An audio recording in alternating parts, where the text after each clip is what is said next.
প্রতিটি সবজিতে প্রত্যেকটি রান্নাঘরেই আমরা এই পেঁয়াজকে দেখতে পাই। তো এই পেঁয়াজ রোপণ পদ্ধতি যদি সঠিক থাকে তাহলে আপনি এখান থেকে কিছু পয়সা কামাতে পারবেন। তো পেঁয়াজ রোপণ করতে হলে আমাদেরকে যে চারাগুলো রোপণ করতে হয় সেই চারাগুলো এখানে দেখানো হচ্ছে দেখুন। এইরকম জাতের চারাগুলো আপনাদেরকে নিয়ে গিয়ে জমিতে রোপণ করতে হবে।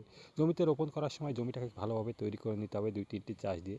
তৈরি করার পরে আপনি যদি কাদা করে রোপণ করেন তো খুব ভালো হয়, তাহলে তাড়াতাড়ি পেঁয়াজের ফুলগুলো জমিতে লেগে যায়। আর যদি একটু কাদা না করে এমনি শুকনো মাটিতেই লাগিয়ে দেন তাহলে সেক্ষেত্রে কী করবেন, সেক্ষেত্রে করবেন কি যে শুকনো মাটিটাকে পিলিপিলি করে কেটে তার উপরে চারাগুলোকে রোপণ করবেন। এখানে কাদা করে রোপণ করা হচ্ছে দেখুন। কাদা করার পরে এতে যাতে কোনো রকমের আগাছা না জন্মায় তার জন্য আগাছানাশক স্প্রে করা হয়েছে। আগাছানাশক স্প্রে করলে পরবর্তীতে আগাছাগুলো জন্মাবে না, যেগুলো প্রিভেন্টিভ তরফে দেওয়া হয় আগাছা ফোটার আগে।